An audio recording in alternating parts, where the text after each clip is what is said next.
to me, the only reason anyone knows who Gabe Davis is that one playoff game. Right.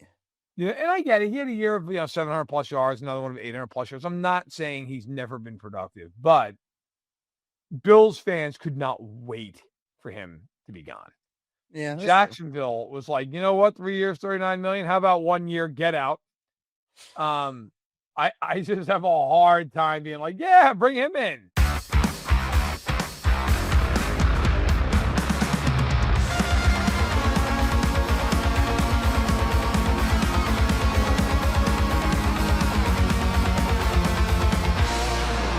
It's That Football Show here on KC Sports. Summer Tucker Franklin hanging out with Matt Verderame as we always do.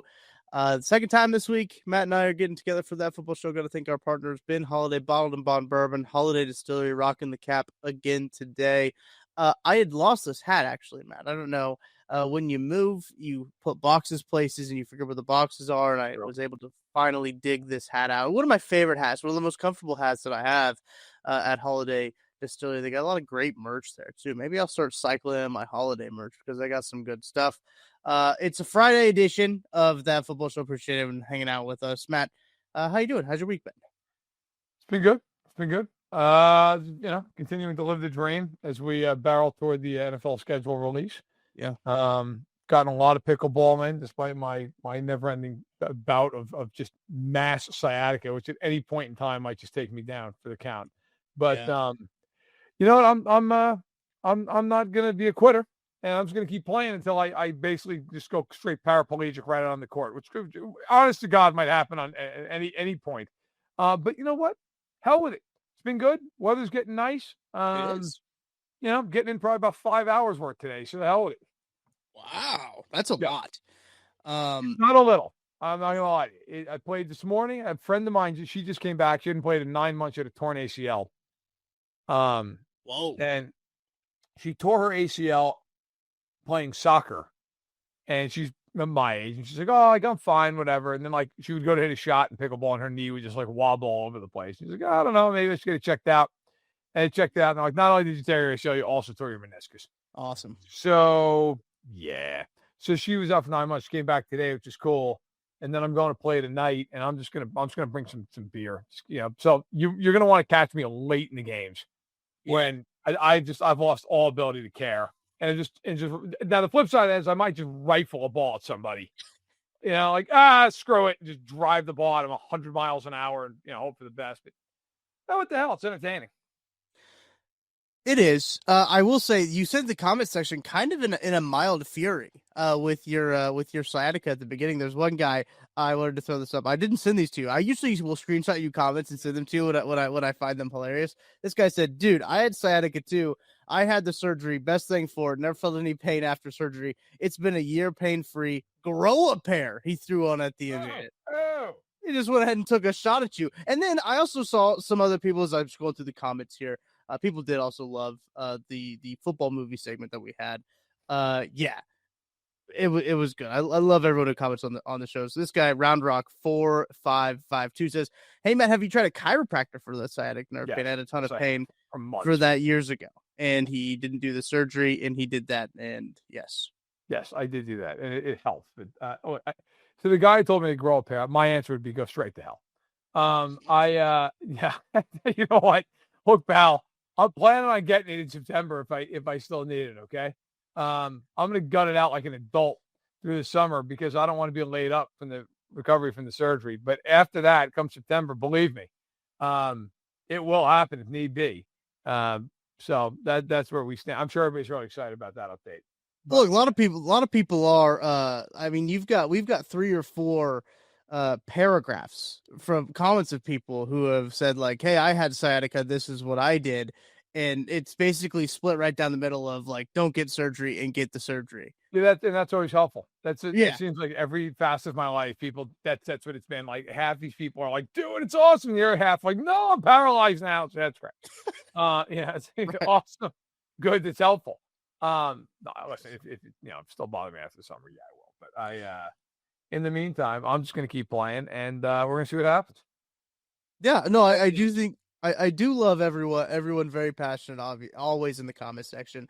That is one thing that I love about the viewers of our show, which I think Matt, we need a name for viewers of our show, right?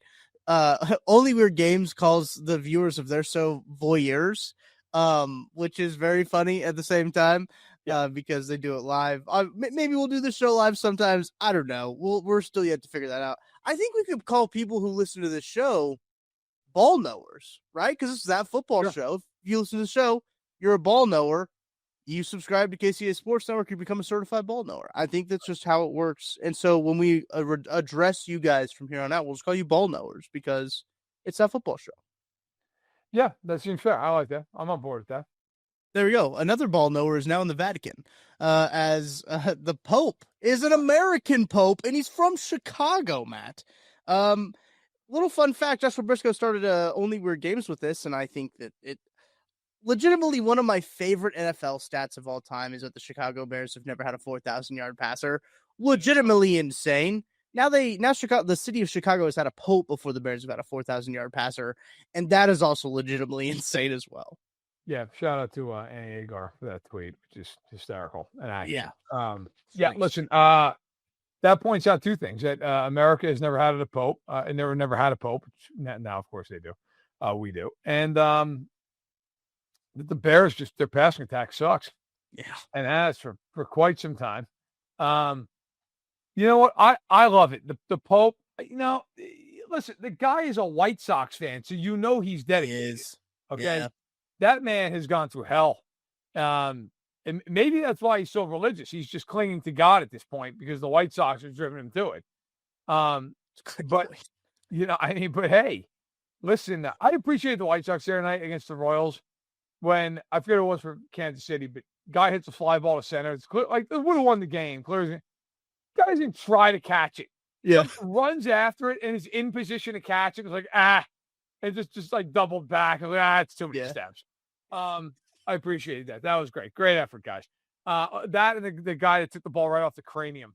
Oh, dude. And then they didn't get any ounce after it. They're so funny. I mean, they suck. They're bad. I like it. Get an American Pope, get a Chicagoan. Listen, anybody who's willing to go to the ball game and have a brat and a hot dog and then just knock down like 7 Coronas. True. I'll follow that guy. That guy's got it going on. Do you think that there's a chance that he saw was it Matt Castle who did that? Who threw the Hail Mary against the Chicago Bears at halftime? I have to look at the video. No, I know exactly who it was. It was Tyler Palko. Okay. Do you think he was watching that game live when Tyler Palko threw the Hail Mary at halftime against Chicago Bears? God, I hope not. That game was fucking terrible. Oh my God. I remember that game. That was the winning score of the game. Yeah. I believe that was 2011. A disgusting football game. I want to shout out Chandler at _Chandler __ on Twitter for tweeting that clip out. Because I saw that at night that thought, golly. That game it's crazy. Was December 4th, 2011. The Chiefs won 10-3. The Bears were a 9-point favorite going into that game. The Bears, oh my God. The Bears were, so who the hell's a quarterback for them? Oh, Caleb Haney. Oh. Caleb Haney went 11 of 24 for 133 yards, no touchdowns, 3 picks, 7 sacks. Have a day. Oh my God. I am willing to give you, and I mean this, I'll give you $100. I will Venmo to you on the spot if you can name who led each team in rushing that day. Oh gosh. What year did you say it was again? 11? 2011. 2011. Oh, there's no shot. There's no shot. This game was an ungodly bum fest. I don't even want to guess. I just want you to lay it on me. I just want you to lay it on me so I can just soak it all in.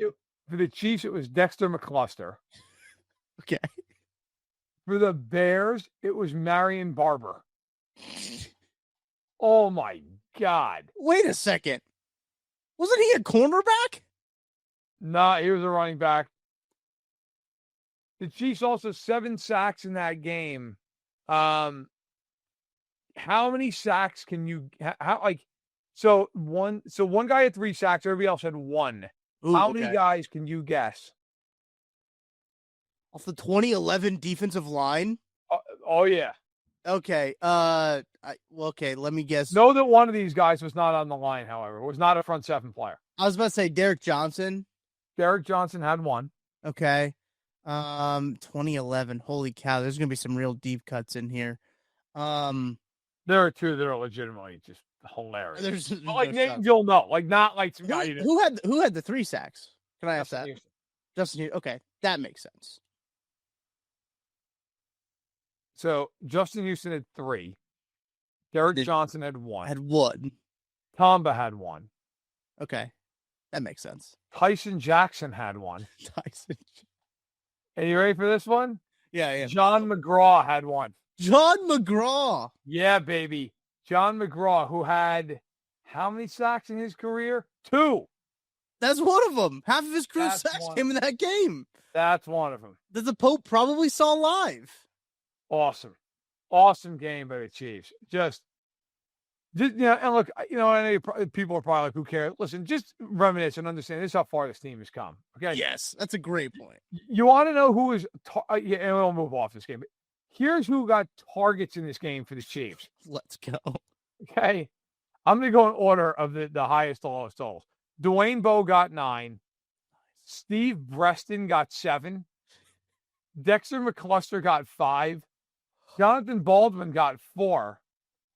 Terrence Copper got 2. And then each of these 3 men had 3. LaRon McClain, Jermaine Urban, Jeremy Horn. Jermaine Urban finished his career with 91 receptions. Jeremy Horn finished with 0 receptions. Jesus Christ. I think that I've tried so hard to block that era of Chiefs football out of my brain. I don't remember a lot of those guys. That team was and that team, if you remember, was a blocked field goal on Christmas away from winning the division. That's right, yeah.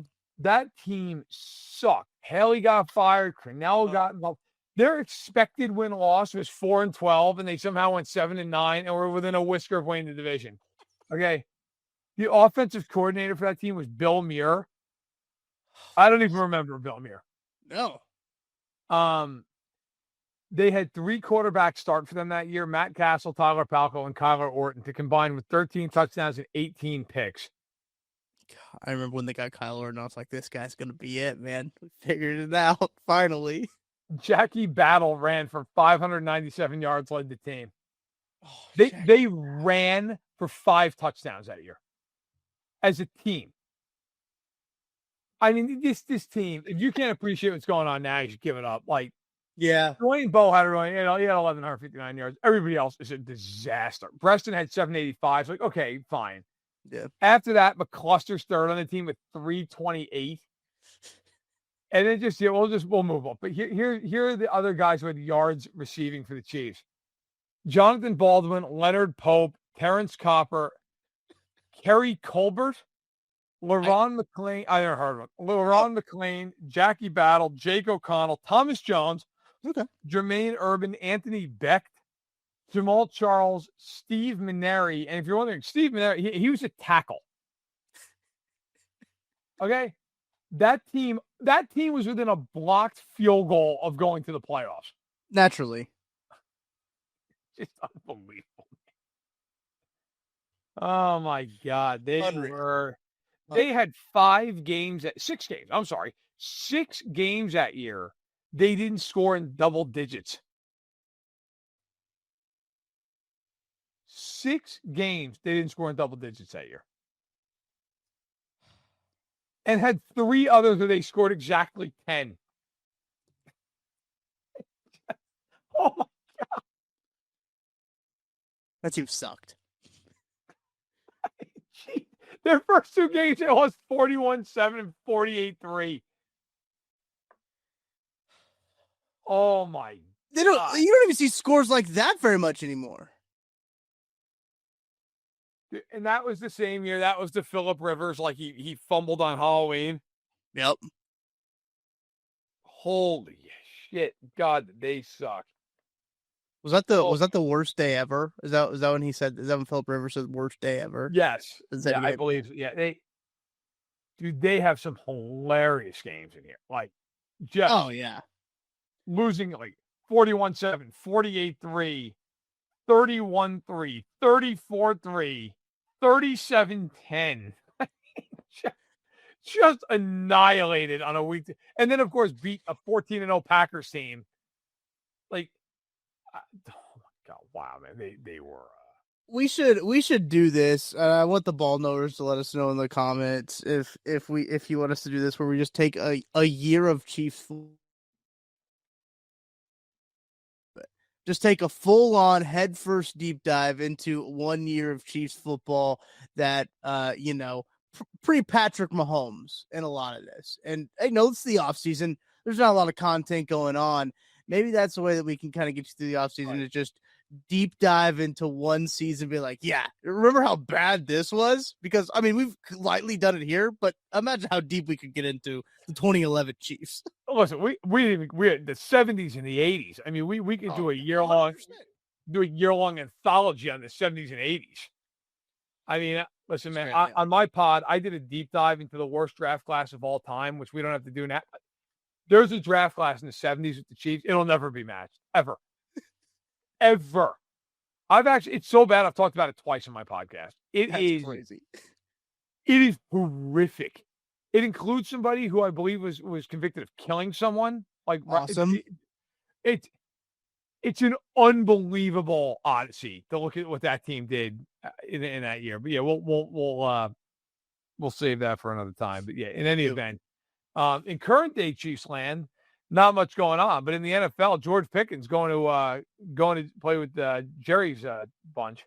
Yeah, that was all happened kind of fast. I even think Ricky tweeted it out like the same morning that it was all going to happen.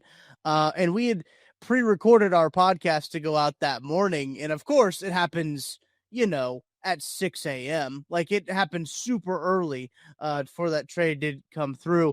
Thoughts on that trade, Matt? Were you surprised that it happened? I know there was a lot hyped up around the Steelers offense with both DK Metcalf and George Pickens. They ship him to Dallas, which, I mean, it's a bad sign for Dallas if you look at the previous wide receivers that have been shipped out of Pittsburgh. But thoughts on him and his fit in Dallas?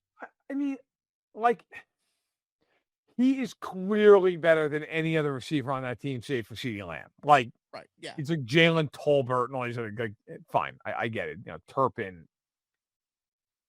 But I find it very odd. They trade for a guy who's got 1 year left on his deal, and then ESPN's Jeremy Fowler, who's an impeccable reporter, tweets out that, yeah, well, the Dallas side of things, they don't want to extend him. They're going to wait and see. So you gave up a top 100 pick for what? For 1 year, George Pickens not making any effort whatsoever when the ball's not going to him? Like, what? I don't get it. You're not competing to win a Super Bowl this year. So then why the hell are you acquiring this guy potentially for 1 year? Right. Shouldn't you then be, I don't know, signing him? But if you're not signing him because you're like, well, this guy, it could be a problem. Not great. On the flip side of it, I thought about it. I'm like, well, maybe Dallas is looking at it like if he leaves, they can get a comp pick for him. And so it's really like nothing lost, nothing gained, which of course that means that they don't sign anybody to that level. Otherwise it cancels. Right. But then the other side of it was like, well, shit, Pittsburgh could have thought the same thing. They could have been like, we could just play this thing out and get the pick. And that's where I kind of land on this. Pittsburgh wanted him gone so badly. They were like, you know what? We're good. Yeah. We're good. Get out. Like, we just don't want to deal with you. We're not going to deal with this anymore. And I got to tell you, though, it's weird in the sense, if you're Pittsburgh, if you're going to get Aaron Rodgers, aren't you kind of loading up for like 1 year? Right. Yeah. So now you traded him.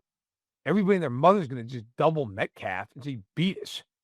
Right. I mean, their room, I looked at their receiving room. Dude, their receiver room is brutal. It's Calvin Austin and it's Roman Wilson and Scotty Miller, and oh my God, like that team's not threatening anybody outside of Metcalf. No. It's brutal. That's what was so confusing for me, because when we talked about the Steelers, when we were at the combine, Matt, we were talking to people who were Steelers people with the Aaron Rodgers news going around there, the buzz of going to Pittsburgh, the DK Metcalf trade, all of that was like, oh, they're going to build up for this year. And basically they just did the exact opposite with this trade. Like, this trade is a foresight trade. Now, I mean, it's how it'll be for the organization looking at it now, for a team that is not really building for, like, it just contradicts everything that they've done this offseason. And I think that's why I found it so confusing. I don't think it's bad that they traded George Pickens, truthfully. Like, I understand, like, it looked like he could be kind of a headache sometimes. Good football player, but he could be kind of a headache sometimes. I can't wait for him to smoke Dak in the huddle when he's not getting the ball thrown his way. Like, that's going to be fun. But like, it just didn't make any sense really on both sides. Like, on both sides, you're like, all right, what are you trying to do here? Because it's not like the Cowboys are George Pickens away from making the going 8-9. Right. Yeah, I know it's very. I'm with you, man. I don't like the trade for the team. Yeah, I don't like it for either team. I'm with you 1,000% here. I looked at it and was like, nobody wins. Pittsburgh's getting a third that they probably could have gotten a compensatory situation. Yeah, and then Dallas, like, what is the point? Yeah, if you're going to sign them, like, okay, but then it's like, well, we don't want to sign him because he's been a gigantic pain in the ass in Pittsburgh. Well, you just gave up what could seriously be a top 70 pick. Yeah. 75 pick. Like, so what the hell are you doing? But this is also the same ownership that was like, Jonathan Mingo, give up a premium pick for him too. I forgot about that trade. Yeah. Didn't they? I can't remember. Did they not give up a second round pick for him? Yeah, I think it was a second round pick for Jonathan Mingo. Which is just, I mean, my God, I guess second round picks Tyreek Hill. Like, right. I'm going to double check that because I don't want to slander the old Jerry. I will then. If you won't, I will. We'll wear it either way. Yeah, I remember that trade was just like, wait, somebody got something wrong. It had to have been Dallas gave up a 4th round pick for him, but it's still ridiculous. Like, fair. I mean, like the Chiefs gave up a 5th for DeAndre Hopkins. Right. I mean, it's just insane. It's an insane. And then, like, Mingo did nothing. Like, he didn't play. Was that the deadline that did that? Or was that in the offseason? I can't remember. It doesn't. Who cares? They trade's abominable. But it's not good. It's not good. No, it's not. We'll see how that all shakes out for both those teams. I still think that, Dak Prescott's not very good, and Dallas has a long way to go. And the Steelers, I don't see it with that team. I was kind of skimming this article from Steelers. Omar Khan doesn't see the George Pickens trade as a disappointment. He says a fresh start was great for both sides. I'm sure it was for you, buddy. I'm sure a fresh start from George Pickens was good for the good for the locker room. Talented football player, great football player. It's just what he's doing outside of those 60 minutes, and maybe actually outside of the plays, maybe even on the plays. Hang on a second. Maybe I'm talking myself out of George Pickens. That it comes down to with George here. So that brings up kind of the point, Matt, of we're late in free agency. We're getting rookie mini camp clips. We're seeing Shedeur Sanders throw 8-yard piss missile touchdowns on air. We're seeing all kinds of stuff. And so that brings up the question of, hey, you think, the Chiefs could add anybody? The cutting of Gabe Davis was a big one where I think Chiefs fans are kind of split on this one with Gabe Davis. Now, to be fair, he did get paid a whole lot of money, and the Jaguars did overpay for Gabe Davis. They cut him after one season with the team. I'm curious to your thoughts. The Chiefs don't right now, when you look at their wide receiver room, don't really have that guy that they can throw out there and just basically have run gassers. We've seen this before where with Justin Watson, he goes out there, runs a lot of those plays. He's just running, getting the cardio in. I think Juju did it a little bit his first time here, but he had a little bit more production than a lot of those guys. But they don't really have your ex wide receiver that they put on there. That's not necessarily a type of wide receiver that not Brett Veach, Andy Reid typically likes to have anyway. But I'm curious to your thoughts on, do you think Gabe Davis would be a good diversity add, for lack of a better term, in that wide receiver room? No. I don't think he's any good. It's fair. Now, the flip side of that is we know that he can produce at Arrowhead in the playoffs. Where's Mike Hughes? Put Mike Hughes on the team that you need to play. Mike Hughes on that one rap tour, everything that ends in a CL. That man's body went 5 different directions against a guy that turns like an 18-wheeler. It was truly unbelievable. You know what? Listen, I get it. I understand the argument. To me, like Gabe Davis, there's no world that guy is one of the 3 best receivers. And I would even argue, like, Royals is just decent. He's not one of the best 4. I just am not. To me, the only reason anyone knows who Gabe Davis is that one playoff game. Right. Yeah, and I get it. He had a year of 700+ yards, another one of 800+ yards. I'm not saying he's never been productive, but Bills fans could not wait for him to be gone. Yeah. Jacksonville was like, you know what? 3 years, $39 million. How about 1 year? Get out. I just have a hard time being like, yeah, bring him in. And the Chiefs don't utilize guys like that. He will never see the football. He will run 50 wind sprints every game, and they'll just be busy throwing like a screen pass to Kelsey with Worthy and some other guys 170 pounds blocking in front of him. I get it, but I'd pass. So I think what the conversation for Gabe Davis would be more of like a wide receiver 6 option. But the wide receiver room, if you're looking at it right now, obviously Rasheed Hollywood, Worthy, Juju, to an extent, is probably a lock as well. If you want to put Juju on I think Juju's a lock. I think it'd take a lot for him to miss the roster. But they also have Jalen Royals, Sky Moore, Nico Remigio, Tyquan Thornton, Justin Ross. Imagine that breakout year. Year 17 breakout year. Jason Brown-Lee, Elijah Badger, Mac Delina, who some people are big fans of, and Jimmy Holiday as well. Elijah Badger is an interesting one because I do think he could legit make the roster. He's the way that he performed at Florida was very impressive, and he's kind of a return type wide receiver. Honestly, he's kind of Nico Remigio in that regard for how they sign it. What do you think the percent chance that Sky Moore makes the roster is, Matt? 5%. I mean, I don't know where he makes the team. You're going to tell me they're going to keep him as wide receiver 7? Are you kidding me? Yeah. And that's not honestly, that's not even like a shot at Sky Moore. It's just he doesn't play special teams. Right. Yes. It would be, to be totally fair to him, if he was a guy who really was just a non-entity on offense, but was a great special, like Terrence Copper was, actually. To be fair, we talked about him earlier. Dude, who saw him coming up twice in the show, right? Yeah. Wow. Okay. Terrence Copper getting some shine. He was awful offensively, but he was a really good special teams guy. So it was like, okay, fine. Sky Moore doesn't play special teams.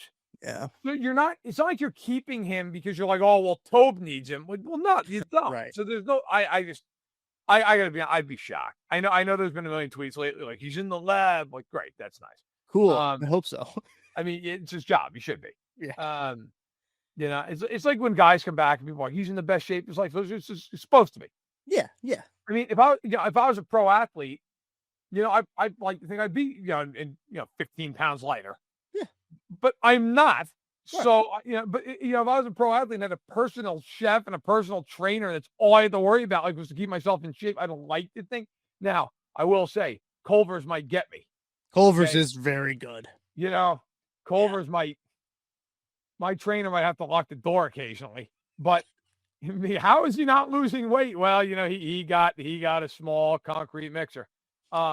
That was But, the only thing. It was yeah, a small he tip. said he was going out, and he binge ate it in the car and cried while he did it. Yeah, I mean, but I always love when people come back to camp. Like, this guy's in great shape. It's like, yeah, he's supposed to be. Like, that's literally his job, is to be in shape and like train for the season. Like, I would sure hope so. If you can't keep yourself in shape and train as a professional football player, Yeah. like, what are we even talking about? So you think the 6 wide receivers that'll make the roster? This is incredibly early to be doing this. It's May 9th.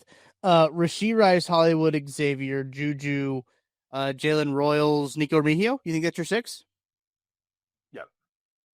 Yep. Yes, I do. Because Royals and Remigio will play special teams. Correct.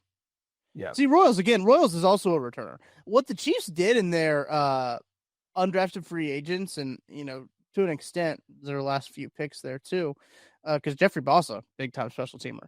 Like they picked some special teams guys, especially in the UDFA pool, and that's kind of what they've done for a while, right? It's like they're going to get their special teamers in that UDFA pool. They're going to let Dave Toub kind of cook there. Elijah Badger is another returner. I mean, now they've got. Remember when there was a one point in that one season where like we don't know who's going to return a punt. We got no clue. We got no clue who we're going to put back there. And now it's like they're going to make sure that they have options at all times. I'll tell you an honest to God story. I've worked in this industry now for a decade, I guess. I think like you're supposed to lose your fandom as you do this, but I have failed to do that. I've learned how to compartmentalize, like when I'm writing and reporting, then I take my fandom and I put it off to the side. But when I'm watching the Chiefs, I'm every bit as out of my mind as I was when I was 15. Yeah. And when they were playing in the 2022 AFC title game against the Bengals, I have never wanted my team to win a game more than that game, including a Super Bowl. I was so sick of just hearing about like the Burrowhead. I'm like, oh, they got to win. It's going to be insufferable. When Sky Moore went back to field a punt with a minute to go in that game, I was on the phone with my dad, and I turned my back to the television. I was like, I can't watch. I just can't. He's going to fumble. I cannot watch this. Just tell me what happens. And I remember my dad, who was in the same boat, was like, oh, God. And he's like, I remember my dad's being like, hey, caught it. Oh, he's got room. And then I turned around, I was like, oh my God, like how is something positive happening right now? And he was returning punts because everyone else had essentially just died in that game. Like, yeah, Hardman got hurt, Tony was hurt, Watson was out with an illness. Like, that was the classic. They looked down the bench and were like, it's Sky Moore or it's Joe Tooney. Who do you want? Marcus Kemp caught a pass in that game. Third down pass. Yes, on the third down. Like, they looked down the bench, and I think Andy literally went, all right, Dave, who do you want? You want Tooney or do you want Sky? And I think he flipped the coin. It was like, looks like it's Sky. Get out there and make it happen. To this day, is the most improbable player in entire dynasties that play. Like, if you had said to me before that game, he's going to return a punt, I'll give you 100 outcomes. I would have been like, one that ends in complete disaster. Right. That's the outcome. Yeah. 26-yard return. Okay. Yeah. People forget he scored a touchdown in the Super Bowl. He did. He did. By the way, I'm seeing this via Starcade Media on Twitter. Mark Schlereth from Breakfast Ball on FS1 says it will be the Chargers taking the AFC West crown from the Chiefs this year. And here's the quote. The quote's great. Forget fuck the chart. All that noise. The Chiefs will not win the AFC West. Mark it down. I'm going to say it's the Chargers.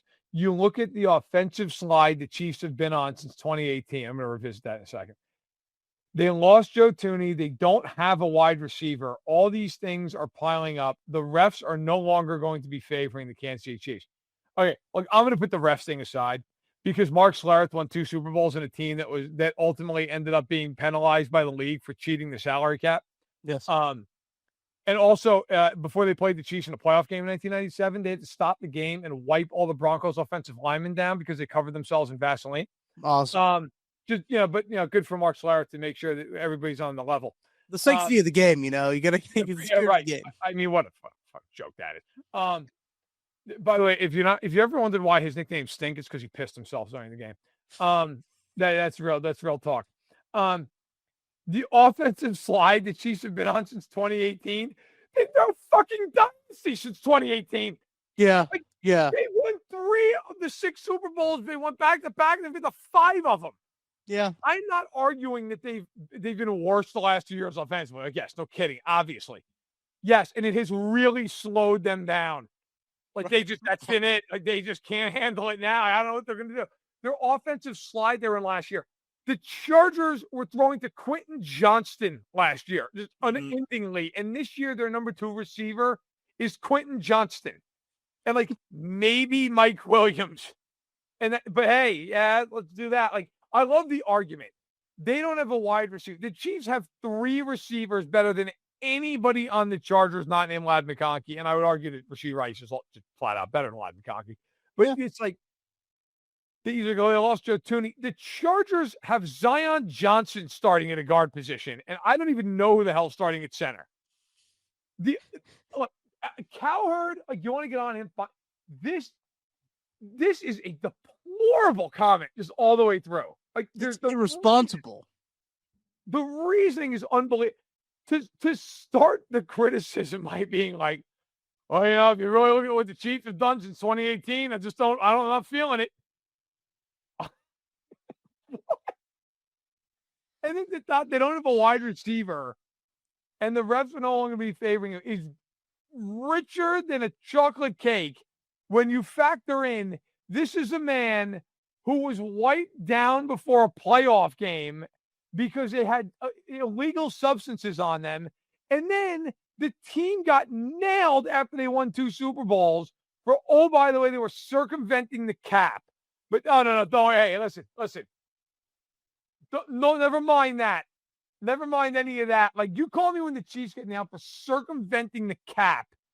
And then on top of that, it's coming from a guy who was wiped down from being like a human Vaseline bottle before they played a playoff game. Also ignoring the fact that, like, 2022 was, like, Patrick Mahomes' statistically best year, like, the offensive statistically best year. And, like, that was after 2018, if my math serves me right. It was, yeah.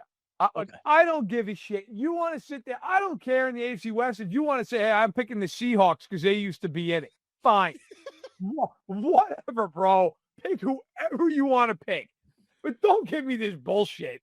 They're not going to win the division because they don't have a receiver. Right. Because, oh, by the way, like, the refs aren't going to be in their pocket anymore. Coming from a guy who should have to give back both of his rings that he got in Denver. Okay. And then on top of that, was just walking around greased up like a pig before the playoff game. Just please stop. Like, it's so the holier than now mentality is just ridiculous. Like, pick whoever you want to pick, but don't give me this bullshit that, like, oh, well, it's because the refs are in their pocket and they have a receiver. Like, I mean, you're picking the Chargers, who might throw for 2,000 yards this season total. Like, yeah. God. And you're Mark Schlereth. How are you not picking Denver? Like, right? You're kidding me? Oh my God, it's insane. I think that take needs to give us a break. We need a take out. We need a break after that take. We'll be back on the other side. I got one more question for Matt before we dive into power ranking numbers that shouldn't be retired. We'll be back right after this. Shop Chiefs tickets and more with no fees. Plus, save big with code KCSN at ticketsforless.com, the official ticket provider of KC Sports Network. Success in real estate takes more than vision. It takes the right financial partner. When someone takes something rundown and turns it into something great, that's called a comeback story, like Brain Group. They take distressed properties here in KC, completely rework them, and then turn them into valuable real estate. But that kind of work needs the right bank behind it. Enter Emprise Bank. They're not about cookie-cutter loans. They saw Brain Group's vision, backed them, and now they're making big moves in Kansas City real estate. Talk about your partner in possible. Emprise doesn't do one-size-fits-all financing. They invest in potential and back growth. Visit emprisebank.com/KC to learn more. Emprise Bank, member FDIC, equal housing lender. It's playoff time, and if you're still just watching games, then you're missing out. With Pick 6 from DraftKings, you can turn your hoops knowledge into real cash. Just make your picks, track your score, and if you hit all 6, you're looking at bigger payouts than Prize Picks flex plays. Nobody's dropping better payouts than Pick 6. Hit 6 picks, and that's 25 times your cash. And if you beat your competitor, you could be looking at a 500 times bag in your pocket. And right now, new customers get $50 in bonus picks with just a $5 entry. The playoffs are on, so why not take a shot at making a little money while you're watching? Download the DraftKings Pick 6 app right now and use code KCSN. That's code KCSN to play $5 and get $50 in bonus picks. Better payouts, bigger wins, only on Pick 6 from DraftKings. The crown is yours. Gambling problem? Call 1-800-GAMBLER. Help is available for problem gambling. Call 888-789-7777 or visit ccpg.org in Connecticut. Must be 18 plus. Age and eligibility restrictions vary by jurisdiction. Pick 6 not available everywhere, including New York and Ontario. Void where prohibited. One per new customer. Bonus awarded as non-withdrawable Pick 6 bonus picks that expire in 14 days. Limited time offer. Terms at pick6.draftkings.com/promos. Cheers. Chiefs. I did forget to say Chiefs. Thank you. Thank you for getting me on that one. As soon as I hit play on it, I was like, fuck, I forgot to say Chiefs. Nevertheless, we're back here on That Football Show. Thank you guys for hanging out with us, letting us pay some bills here. The question I want to ask you, Matt, before we move on to power rankings, looking at the Chiefs roster, Jadeveon Clowney also cut recently. Is there anyone that you would add? Now, free agent wise, I mean, it's a little bit of a slim pool. Is there any veteran that you think that the Chiefs could benefit from adding on either side of the ball? Not really. Like, I'm not saying that they couldn't sign somebody that would like bolster depth or something, but nobody who I think is like a needle mover. Like, I don't think there's anybody out there that could sign that. Like, that guy's going to really change the calculus of the team. Like, I mean, the one guy who, forgive me, I actually know off the top of my head, is there something Samuel Jr. still free agent? I believe so. Let me do a quick little command F here. I've always liked his game. He is somebody I would actually like. Yes, he is. I would entertain him as, a depth corner here. Like, you're telling me that guy's not better than Najee Johnson and Joshua Williams? That's a great point. Yeah. So, like, somebody like that. But again, like, do I think he's like, if they get him, like, start playing the parade? I mean, no. Yeah.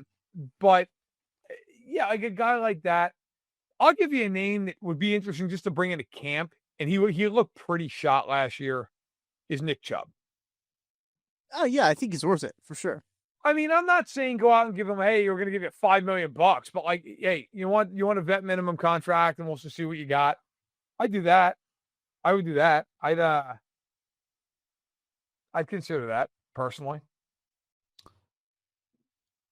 What if I said, I lost it. Oh, Matt Judon.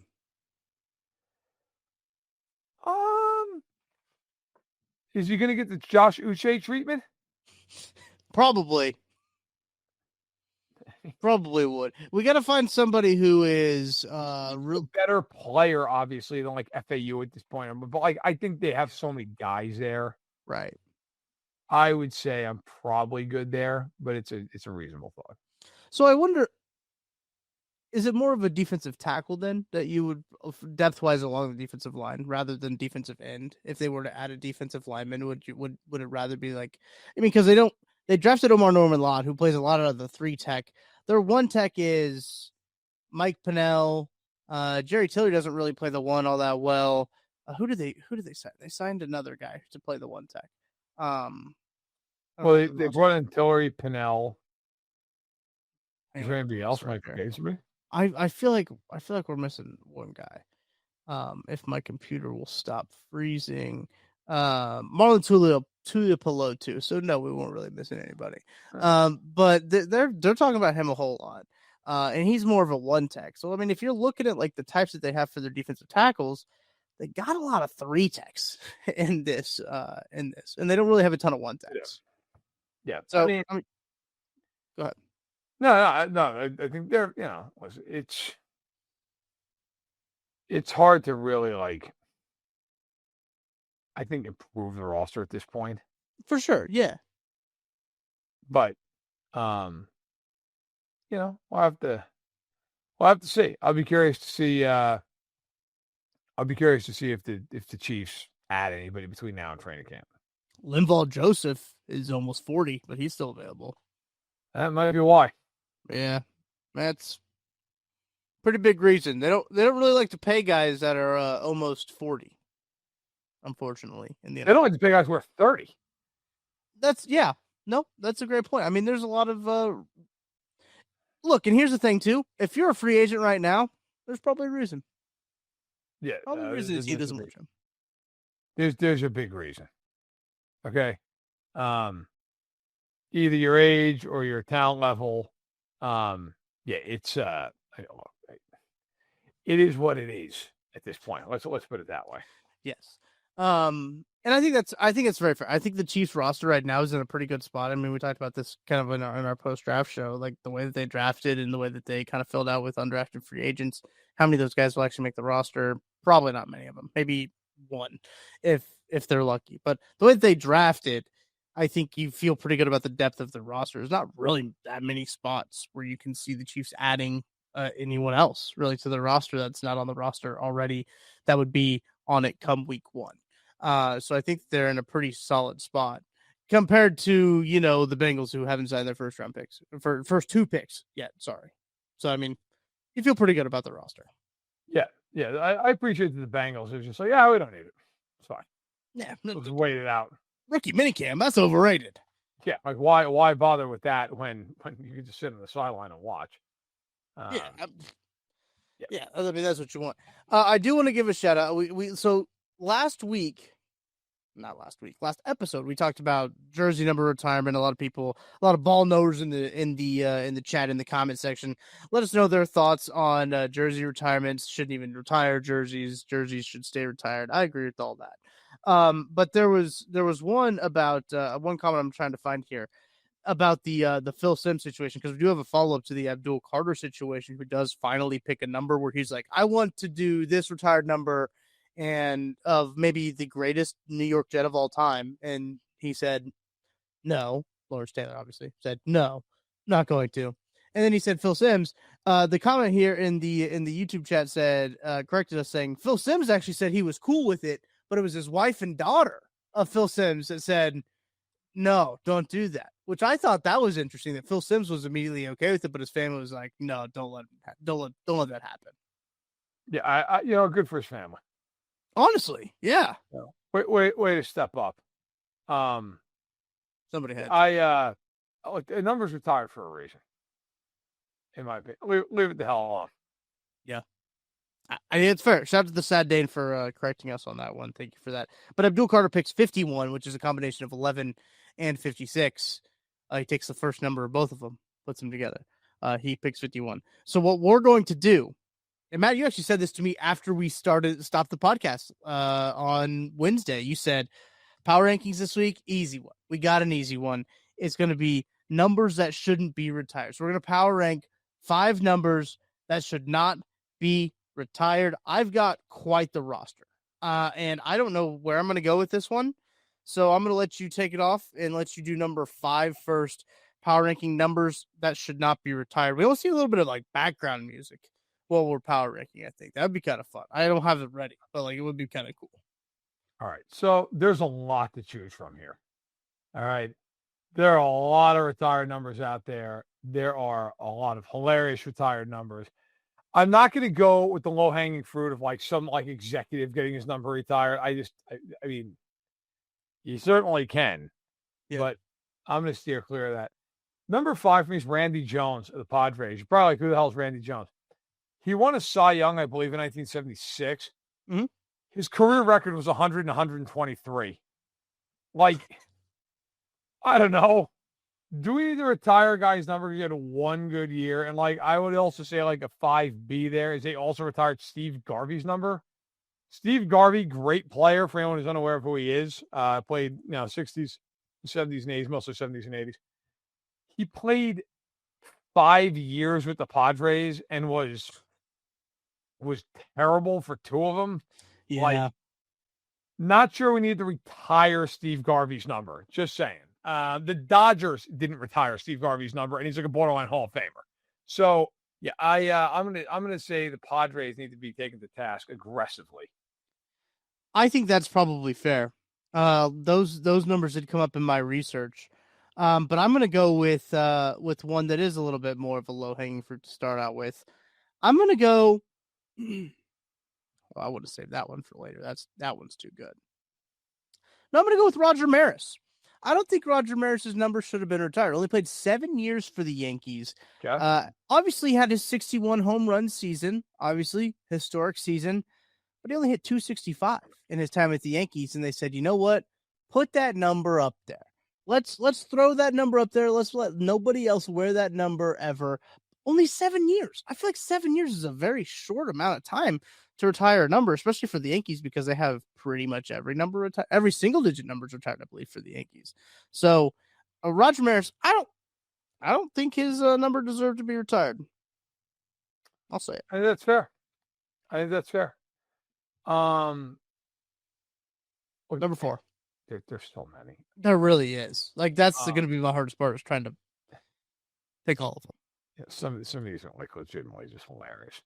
All right. So number 4, you could go as we talked about. We go a million different directions here.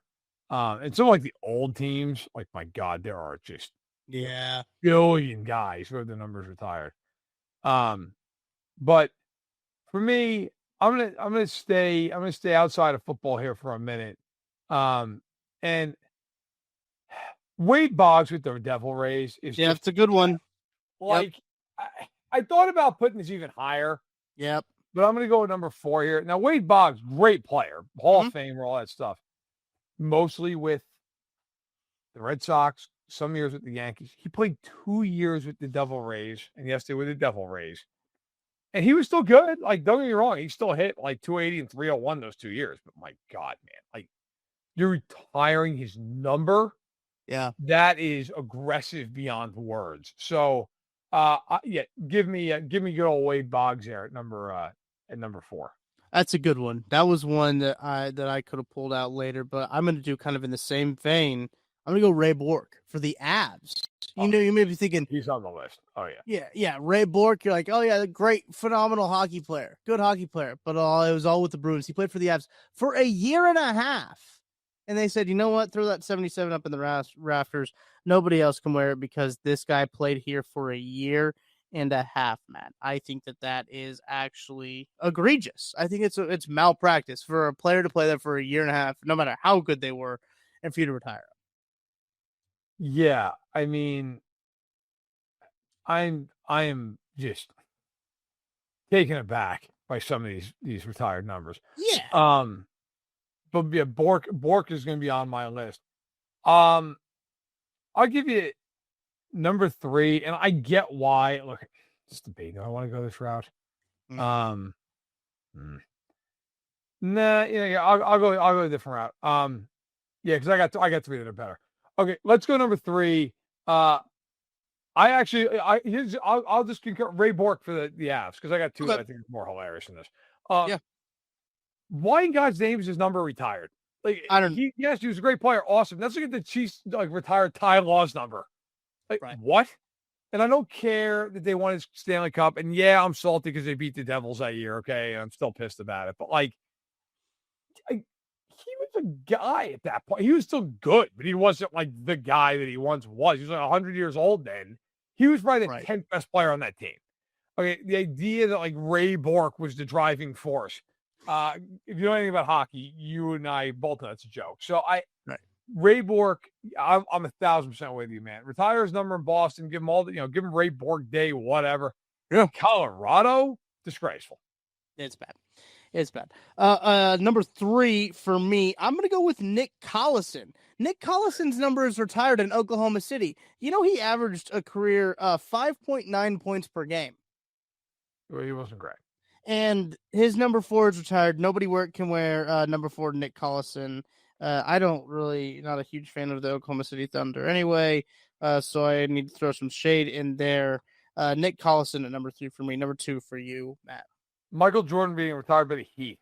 That's a bad one. Yeah, that was on the list.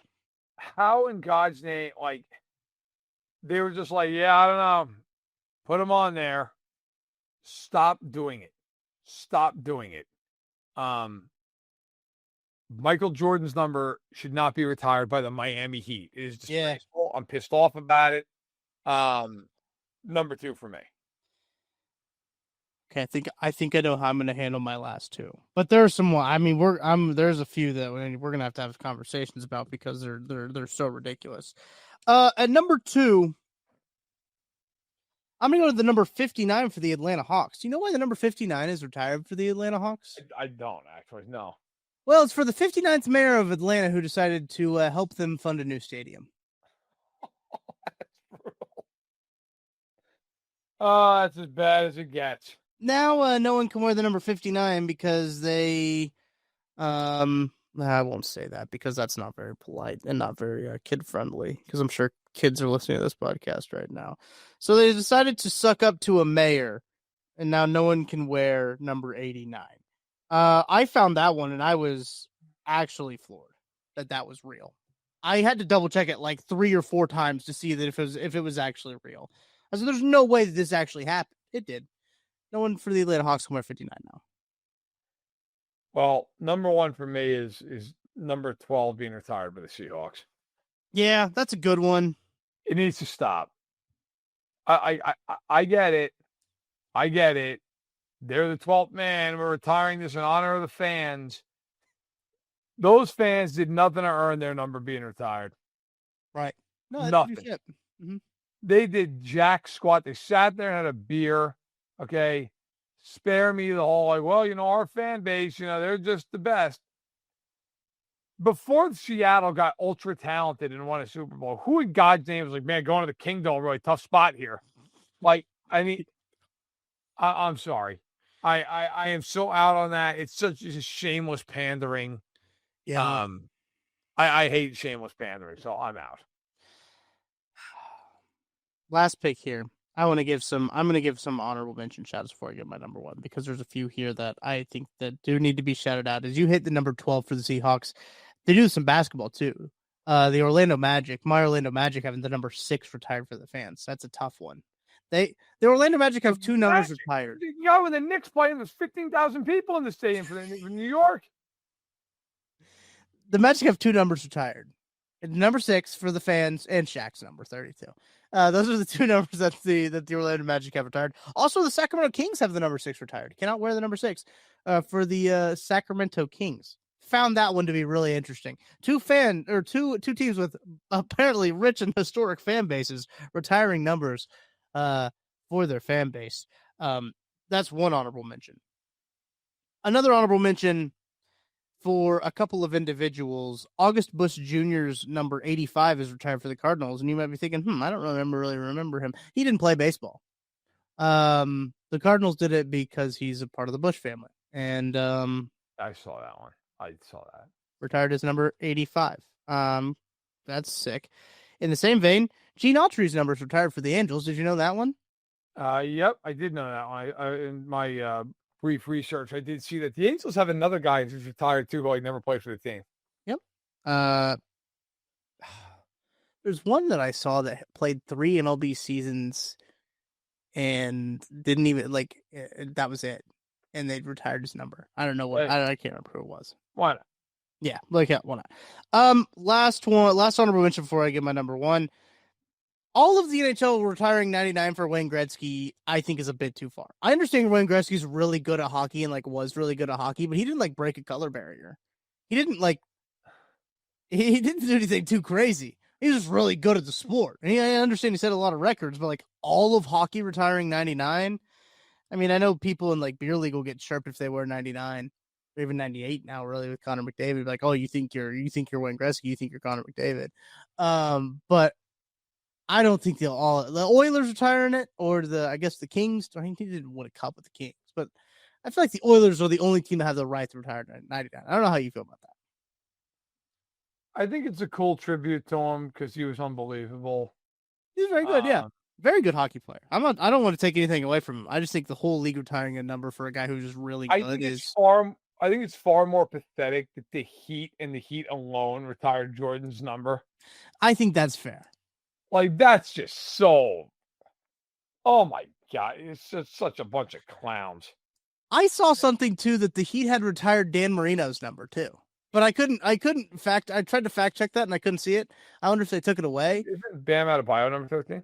Right. I think they took it away, but I think at one point that they had like ceremoniously retired Dan Marino's number. Next thing we'll have to do is like the funniest banners hanging out. Like, the Colts have a couple of just all time. Colts AFC finalist is so funny.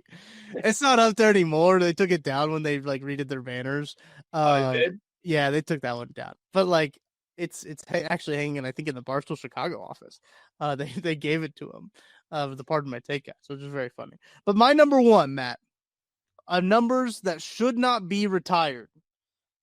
The number 455. The Cleveland baseball team, the Cleveland baseball franchise, retired 455 for consecutive sellouts after they opened Jacobs Field. Why do you retire the number? No one can wear that number. That number shouldn't even be retired. So I don't understand. I don't get it. It's more shameless pandering. Yeah, it is. Oh my gosh. It's all it is. It's all it ever was. Why are you retiring a number?